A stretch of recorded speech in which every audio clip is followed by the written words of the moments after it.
আল্লাহ মুমিনগণ, সর্বাগ্রে শতকোটি প্রশংসা হামদ ও সানা সেই মহাস্রষ্ট আল্লাহ রাব্বুল আলামিনের জন্যই, যে মহান রাব্বুল আলামিনের আদেশের নির্দেশে সকলের সম্মিলিতভাবে জামে মসজিদে এসে উপস্থিত হতে পেরেছি। তাই দিনার শুকরিয়া আদায় করে সকলের পাত্র করে আলহামদুলিল্লাহ। দিনার পরে পরে আমাদের মহাত্মা মহাপুরুষ শান্তির অভিনব সত্যের ধারক বাহক মা আমিনা আল্লাহ কথা আখেরে নবী আহমদ মুস্তফা মোহাম্মদ মুস্তফা সাল্লাল্লাহু আলাইহি ওয়াসাল্লাম ভগবান শান্তির ধারা বর্ষিত হোক। আল্লাহুম্মা সাল্লি আলা মুহাম্মাদ। গত জুমায় যে আলোচনা হচ্ছিল যে আগামী এই মাসেরই 17 তারিখে বাৎসরিক যে দুটো ঈদ, দুটো খুশির দিন মুসলমানদের জন্য, 1 নম্বর খুশি অতিবাহিত হয়েছে, 2 নম্বর খুশি আগামী মাসের 17 তারিখে ঈদুল আজহা, যার সুন্নতকে কামনা করে আমরা যে সমস্ত জীবজন্তুগুলো উৎসর্গ করার জন্য কেনাকাটা করে থাকি, সেই ইব্রাহিম আলাইহিস সালামের যে পরীক্ষা, জন্ম থেকে নিয়ে শেষ অবধি আল্লাহ তাবারক ওয়া তাআলা শুধু তাকে পরীক্ষা করেছেন, যাচাই করেছেন। যাই হোক, প্রথম স্ত্রী বিবি সারা বিয়ে করলেন, কোনো বাচ্চা কাচ্চা হয়নি। আবার দ্বিতীয় বিয়ে করলেন মা হাজেরা, একেবারে বৃদ্ধ বসে 80 ছুঁই, তার থেকেও প্লাস সে বয়সে তার একখানা সন্তান। আল্লাহ তাবারক ওয়া তাআলার কাছে তিনি ফারিয়াদ করলেন, দোয়া করলেন।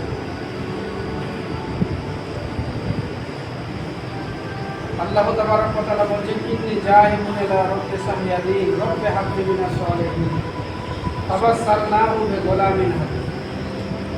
আল্লাহ তাবারক ওয়া তাআলার কাছে চাইলেন, আল্লাহ তুমি আমাকে একটা সুন্দর সুসন্তান দাও।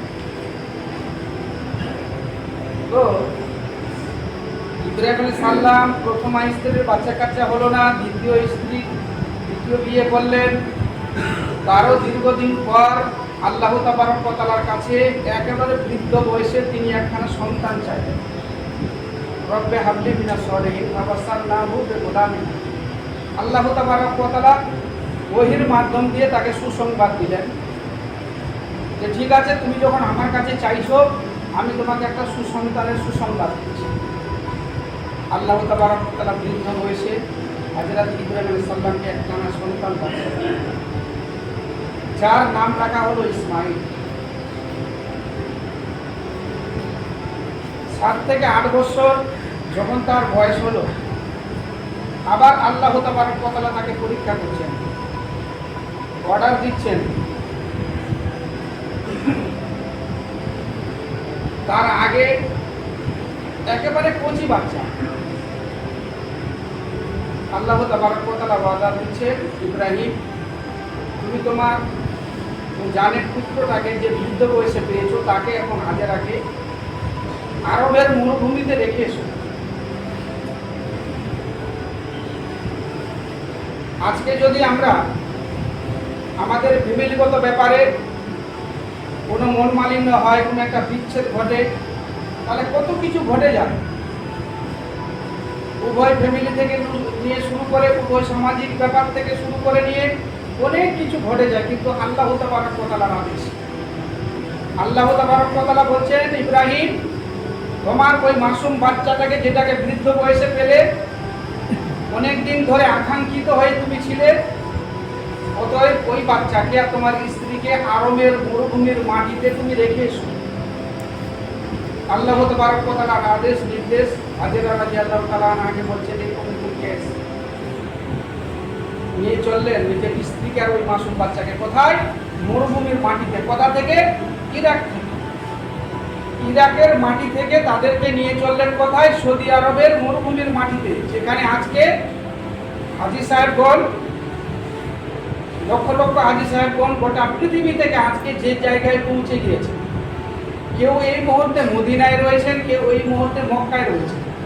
যিনারা পরে যাবেন তিনারা ডাইরেক্ট মক্কায় যাবেন, যিনারা আগে যাবেন তিনারা মদিনায় আগে তাদেরকে নিয়ে যাওয়া হবে। অতএব সেই জায়গায় হযরত ইব্রাহিম আলাইহিস সালাম হাজেরা রাদিয়াল্লাহু তাআলা আনহাকে তার কচি বাচ্চাটাকে রেখে আসলেন, মরুভূমির মাটিতে রেখে আসা হচ্ছে। যখন রেখে আসা হলো, হাজেরা রাদিয়াল্লাহু তাআলা আনহা বলছেন, ইব্রাহিম আলাইহিস সালাম কি ব্যাপার, মরুভূমির মাটিতে কোনো কিছু নেই, কোনো ঘরবাড়ি নেই, ফাঁকা ময়দান, বালু আর বালু, কোনো কিছু নেই, না আছে কোনো খাওয়ার ব্যবস্থা, না আছে কোনো গাছপালা, না আছে কোনো পানির ব্যবস্থা, এই মরুভূমির মাটিতে আমাদেরকে রেখে যাচ্ছ কেন? হযরত ইব্রাহিম আলাইহিস সালাম বললেন, হাজেরা, আল্লাহ তাবারক ওয়া তাআলা আদেশ নির্দেশ, আল্লাহ অর্ডার করেছেন তোমাকে এবং আমার দীর্ঘদিন ধরে যাকে চাইছিলাম কলেজার টুকরা ইসমাইলকে পেয়েছিলাম তাকে এবং তোমাকে এই জায়গায় আল্লাহ তাবারক ওয়া তাআলা রেখে যেতে বলেছেন। এটা আল্লাহর আদেশ, তোমাকে আমাকে উভয়কে মেনে নিতে হবে।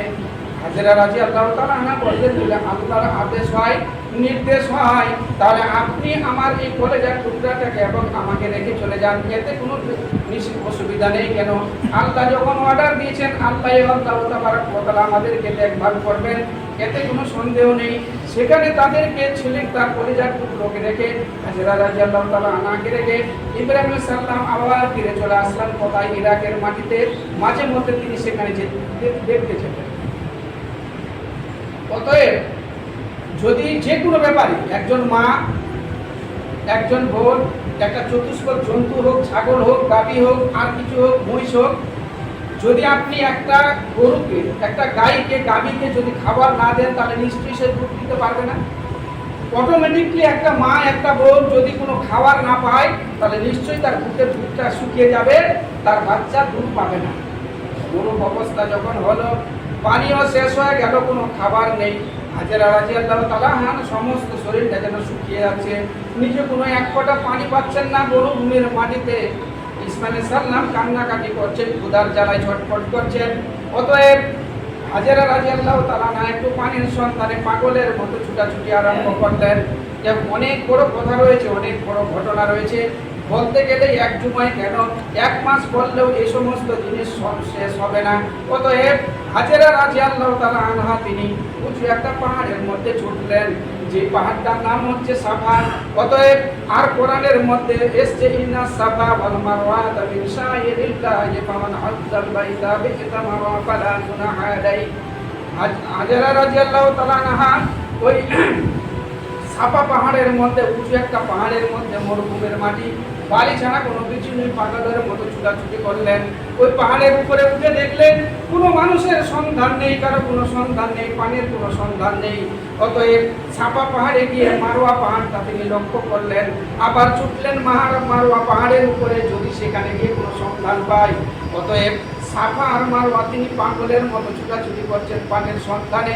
শুধু পানি নয়, যদি কোনো লোকের সন্ধান পাই, তাদের কাছ থেকে যদি একটু পানির ব্যবস্থা করতে পারি, তাহলে আমার কলেজার টুকরের মুখে দুপুরটা পানি দিতে পারবো, নিশ্চয়ই সে বেঁচে থাকবে, আমিও বেঁচে থাকবো।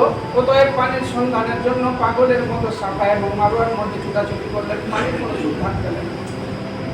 এদিকে হযরত ইসমাইল আলাইহিস সালাম ছোট বাচ্চা বসে রয়েছে। যেমন বাড়িতে দেখবেন, আমরাও বাল্যকালে, যাদের অনেকেই হয়তো মনে রয়েছে যে বাল্যকালে মার কাছে, বাবার কাছে কোনো কিছু চাইতে গেলে যদি একটু কম হয়ে যায়, তাহলে নিশ্চয়ই পা দুটো দিয়ে আমরা যে জায়গায় বসে থাকি ওটাকে ঘর্ষণ দিই বারবার, একটু কিছু কম হয়ে গেলে, একটু কিছু না পেলে। হযরত ইব্রাহিম আলাইহিস সালাম ছোট মাসুম বাচ্চা, যখন তিনি ছটফট করছেন, তখন পায়ের গোড়ালিগুলো মাটির মধ্যে, মরুভূমির মধ্যে ঘর্ষণ দিচ্ছেন। এই ডান পা টানছেন, বাম পা দিচ্ছেন, বাম পা টানছেন, ডান পা দিচ্ছেন। অতএব সেই ঘর্ষণের মধ্য দিয়ে আল্লাহ তাবারক ওয়া তাআলা একটা পানির ফোয়ারা বের হয়ে আসলো। এই অটোমেটিকলি যেভাবে আমরা বাড়িতে একটা টিউবওয়েল গেড়ে থাকি, টিউবওয়েল বসিয়ে থাকি, একটা মার্শাল বসিয়ে থাকি, পানির কোনো ব্যবস্থা করে থাকি, ঝর্ণার মতো অবস্থা হয়, অনুরূপভাবে অটোমেটিকলি সেখান থেকে পানি বের হতে আরম্ভ করলো। হাজেরা রাদিয়াল্লাহু তাআলা আনহা ক্লান্ত হয়ে আবার ফিরে আসলেন। তিনি দেখছেন কি ব্যাপার, অটোমেটিকলি পানি বের হচ্ছে। তিনি কি করলেন, বালুগুলো দিয়ে উঁচু করে পানিটাকে একটু বেঁধে দেওয়ার চেষ্টা করলেন, পানিটা যেন সেখান থেকে পরে, পানিটা যেন সেখান থেকে ওভারটেক করে অন্য কোথাও চলে না যায়, ভেসে না যায়। তিনি চারিদিক থেকে বালিগুলো টেনে টেনে টেনে টেনে উঁচু উঁচু করে দিলেন, পানিটা সেই জায়গায় জমা হয়ে থাকলো। অতএব সে পানিকে তিনি তৃপ্তি পেলেন এবং তার শরীরটা তাজা হলো এবং তার বুকের দুধ খেয়ে হযরত ইসমাঈল সাল্লাম তিনিও সুস্থ হলেন, তার মুখে একটু পানি তুলে দিলেন। আজকে যে পানিটা গোটা পৃথিবীর বিশেষজ্ঞরা গবেষণা করে দেখেছেন, সে পানিতে এমন একটা জিনিস রয়েছে যে আল্লাহ তাবারক ওয়া তাআলা, অতএব কেউ রিসার্চ করে বুঝতে পারছেন না পানিতে আল্লাহ তাবারক ওয়া তাআলা কি রেখেছেন। এমন একটা আল্লাহ তাবারক ওয়া তাআলা বরকত রেখেছেন, এমন একটা জিনিস রেখেছেন যে জিনিসটা সন্ধ্যার কোনো বৈজ্ঞানিকের দ্বারা সম্ভব নয় এবং কোনো জিনিসের কুয়া শুকিয়ে যায় না। মদিনার মাটিতেই হোক, গোটা মক্কার মাটিতেই হোক, মানুষ খাবার জন্য পানিটাকে ব্যবহার করে থাকেন। পাইপের মাধ্যম দিয়ে 350 কিলোমিটার দূরে মদিনার মাটিতেও সেখান থেকে পানিটাকে ব্যবহার করা হয়, নিয়ে যাওয়া হয় পাম্পের দ্বারাই।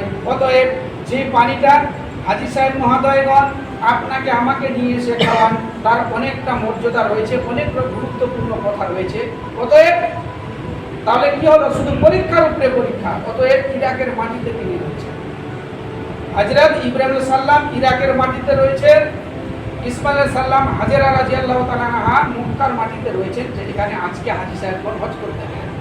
যেই জমজম কূপ হযরত ইসমাঈল সাল্লামের পায়ের গোড়ালির ঘর্ষণেতে তৈরি হয়েছে, সেই জায়গা দিয়ে কিছুদিনের মধ্যেই আউস এবং খাজরাজ দুই বংশের মানুষ ব্যবসা করার জন্য সেটা দিয়ে আসছিলেন।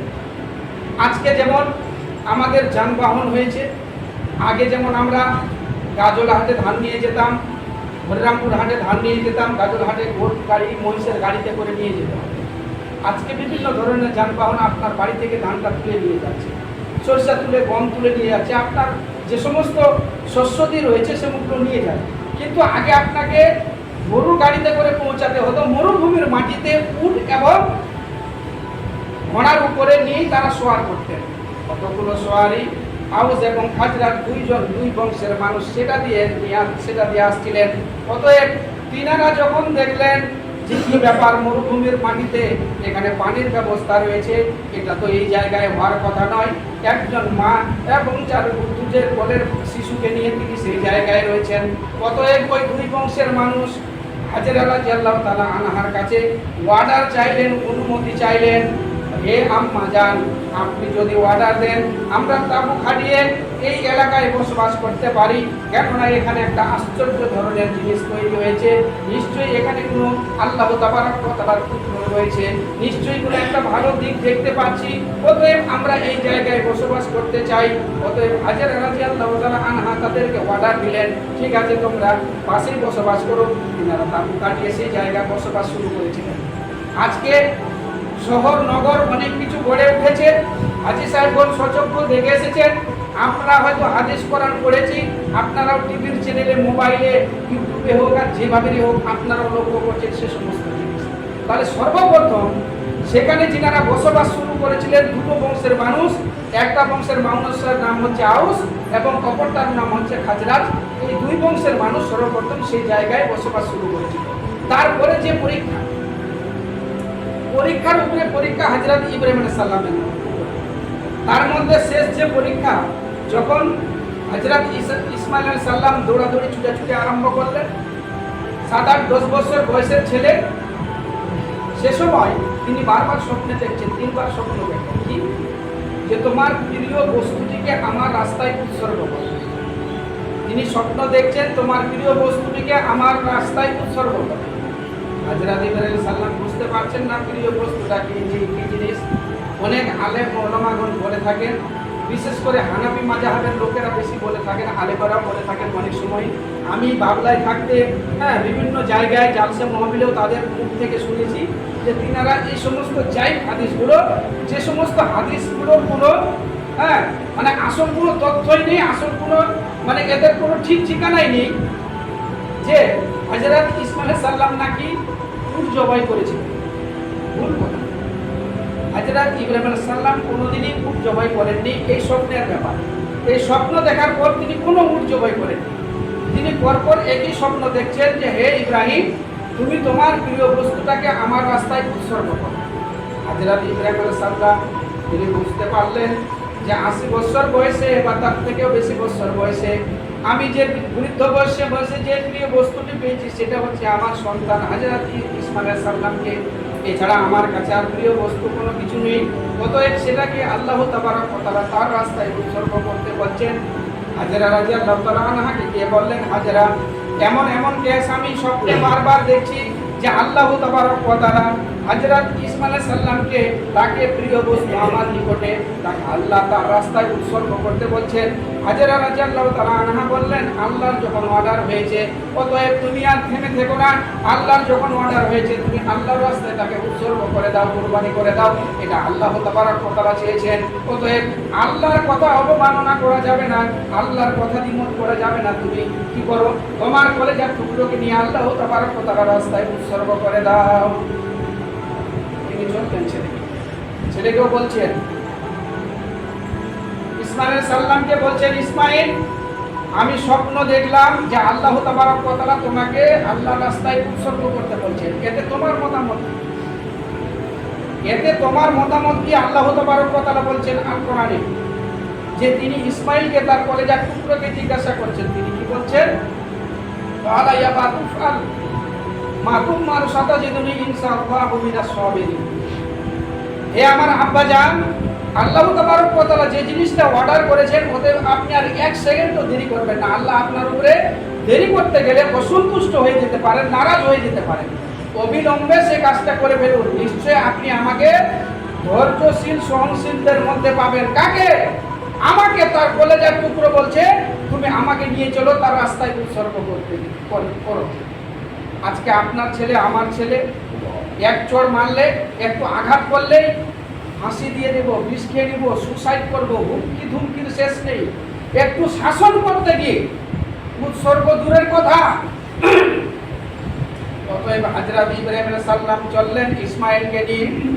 অতএব তার মধ্যে একটা কথা রয়েছে আমি যেটা বাংলাতেও দেখতে পাই, মাঝে মধ্যে আমি এই মেম্বারের উপরে দাঁড়িয়ে বলি। আজকে আকিরাপাড়া গ্রামবাসী আমি এখানে ওই জিনিসটা দেখলাম। জিনিসটা হচ্ছে আল্লাহ তাবারক ওয়া তাআলা ইব্রাহিম আলাইহিস সালামকে বললেন, তোমার নিকটে যে জিনিসটা আমি দিয়েছি সবচাইতে মূল্যবান জিনিস, যেটাকে তুমি বেশি ভালোবাসো, তোমার থেকে তুমি বেশি ভালোবাসো, তোমার কলেজের টুকরা ইসমাঈলকে তুমি আমার রাস্তায় উৎসর্গ করো। অতএব আমরা বাড়িতে একটা খাসি পুষলাম 9 মাস 10 মাস ধরে, একটা গরু আমি পুষলাম 10 মাস ধরে, 1 বছর 2 বছর ধরে। অতএব ওই গরুটা যখন কুরবানির জন্য কেউ কিনতে আসবে, যখন ওই গরুটা আপনিও ভাগ দিতে চাইবেন, আপনি বাড়িতে কুরবানি দিতে চাইবেন, তখন আপনি বলে থাকেন, মা বোনেরা বেশি বলে থাকেন, ওই গরুর মধ্যে আমরা ভাগ নেব না, ওই খাসিটা বাড়িতে কুরবানি দেওয়া যাবে না, ওটাকে বিক্রি করে দাও। ওটা কুরবানি দিতে গেলে মায়া মমতা রয়েছে, ওর মাংসটা আমি খেতে পারবো না, মায়া মমতা জেগে যাবে। ওই গরুটার মধ্যে ভাগ নেব না যেটা আমি বাড়িতে পালা পোষা করলাম। কারণ হলো ওই গরুটা বাড়িতে পালা পোষা করেছি, ওই গরুটার প্রতি একটি মায়া মমতা রয়েছে, তার মাংস খেতে আমার অরুচ হয়ে যাবে। কিন্তু পুরোটাই উল্টো কথা। আল্লাহ তাবারক ওয়া তাআলা বললেন, ওই মোহাম্মতের জিনিসটাই তুমি কুরবানি দাও, যেটা হৃদয় থেকে যাকে ভালোবেসেছো। ইব্রাহিমকে বলা হলো ইসমাঈলকে কুরবানি দাও।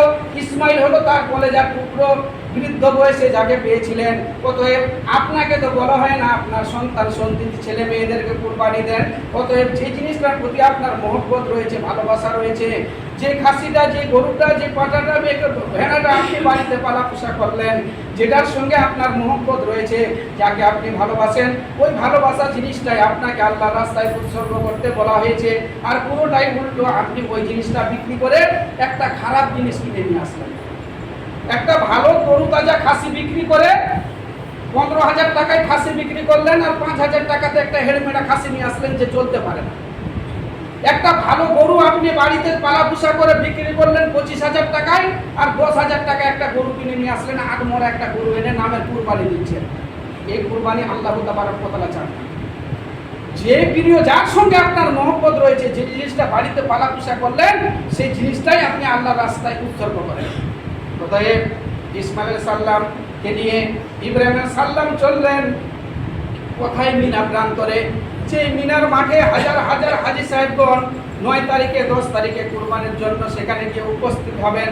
অতএব মিনা প্রান্তরে যেতে যেতে তিন জায়গায় ইবলিস শয়তান বারবার বাধা দিয়েছিল, যেখানে হাজী সাহেবগণ পাথরগুলো ছুঁড়ে ফেলে ফেলে সেই জায়গায় তিন জায়গায় আঘাত করে থাকেন। জুমরাতুল কুব্বা, আদনা, ওয়াস্তা, এই ধরনের তিন জায়গার নাম রয়েছে হাদিসে। এই তিন জায়গায় কি করে থাকে ইবলিস শয়তানকে পাথরের দ্বারা হাজীগণ আঘাত করে থাকেন। কারণ হলো একটাই, এই তিন জায়গায় ইসমাইল আলাইহিস সালামকে বাধা দেওয়া হয়েছিল, ইসমাইল তুমি যেও না তোমার আব্বাজানের সঙ্গে, কারণ তুমি জানো না তোমার আব্বাজান তোমাকে কোথায় নিয়ে যাচ্ছে। ওই জায়গায় নিয়ে যাচ্ছে মিনা প্রান্তরে তোমাকে জবাই করার জন্য, তোমাকে হত্যা করার জন্য নিয়ে যাচ্ছে। ইসমাইল আলাইহিস সালাম বলেছিলেন, ইবলিস তুই জানিস না আল্লাহ তাবারক ওয়া তাআলা আমাকে তার রাস্তায় উৎসর্গ করতে বলেছেন, তিনি হত্যার জন্য নিয়ে যাচ্ছেন না, আল্লাহর রাস্তায়, আল্লাহর অর্ডারে, আল্লাহর খুশি করার জন্য, আল্লাহর হুকুমে আমাকে সেই জায়গায় নিয়ে যাচ্ছেন। অতএব বারবার ইবলিস শয়তান বাধা দেওয়ার চেষ্টা করেছিল। তিন জায়গায় যেখানে একটা বড়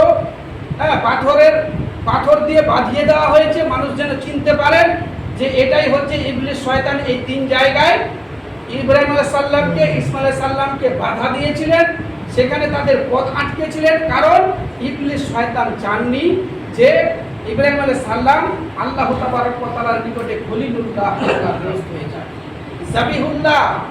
ইসমাইল আলাইহিস সালাম আল্লাহর রাস্তায় জবে হোক, উৎসর্গ হোক, এটা ইবলিস শয়তান চাননি। অতএব যার জন্য তিনি বারবার বাধা দিয়েছিলেন, তিন জায়গায় বাধা দিয়েছিলেন, তারা যেন সেই জায়গায় উপস্থিত না হতে পারে। অতএব ইসমাইল আলাইহিস সালামকে, যাই হোক অনেক কথা রয়েছে, আমি শর্টকাটে বলি, সময়ও শেষ।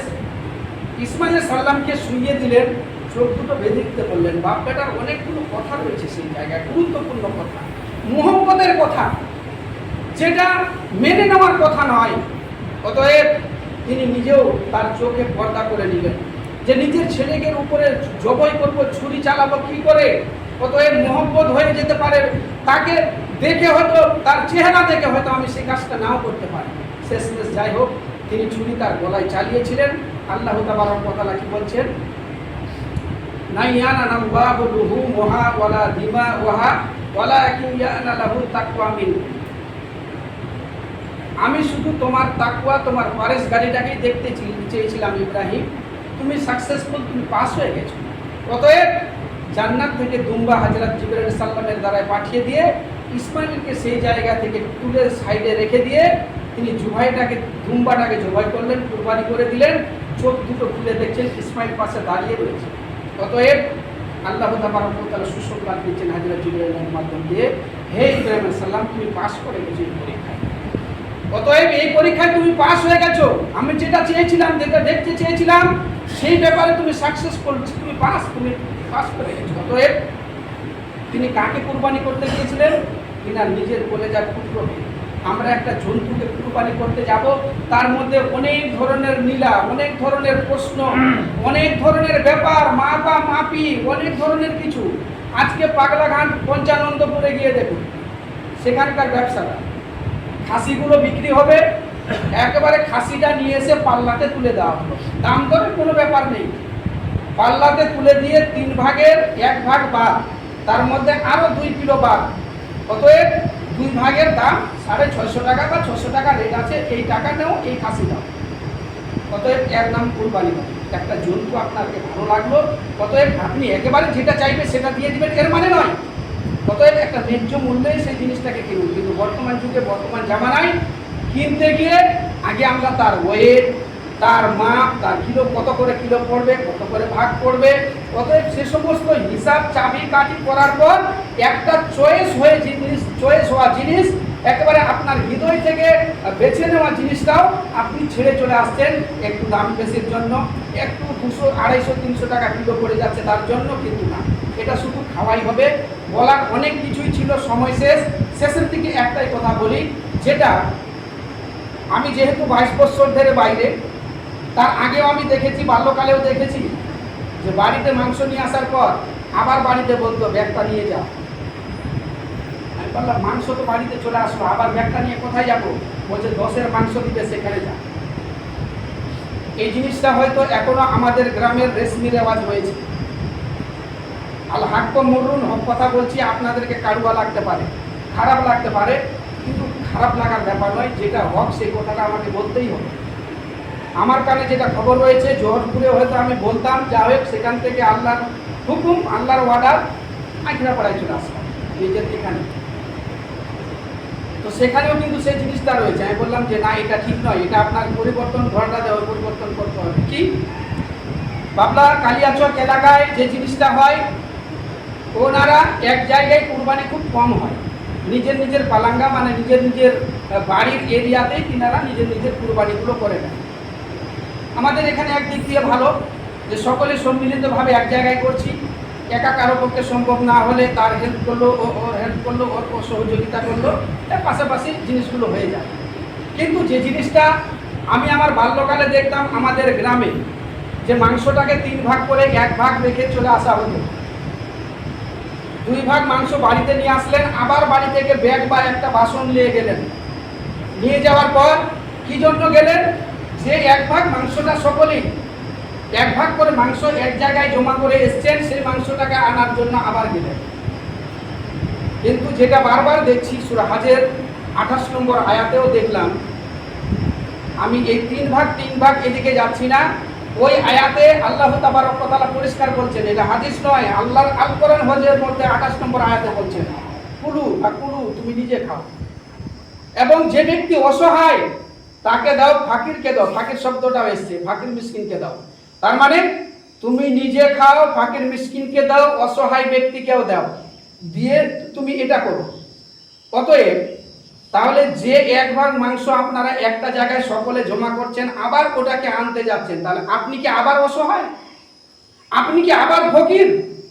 যে আপনি আবার ফকিরের মতো বাড়ি থেকে হাঁড়িটা ব্যাগটা নিয়ে গিয়ে সেই জায়গায় উপস্থিত হয়ে গেলেন, যে মাংসটা 1 ভাগ করে সকলের জমা হয়েছে ওই জায়গায় গিয়ে উপস্থিত হলেন, তাহলে আপনি কুরবানি দিয়ে আপনি ফকির, আপনি কুরবানি দিয়ে আপনি মিসকিন, আপনি কুরবানি দিয়ে আপনি একজন অসহায় ব্যক্তি।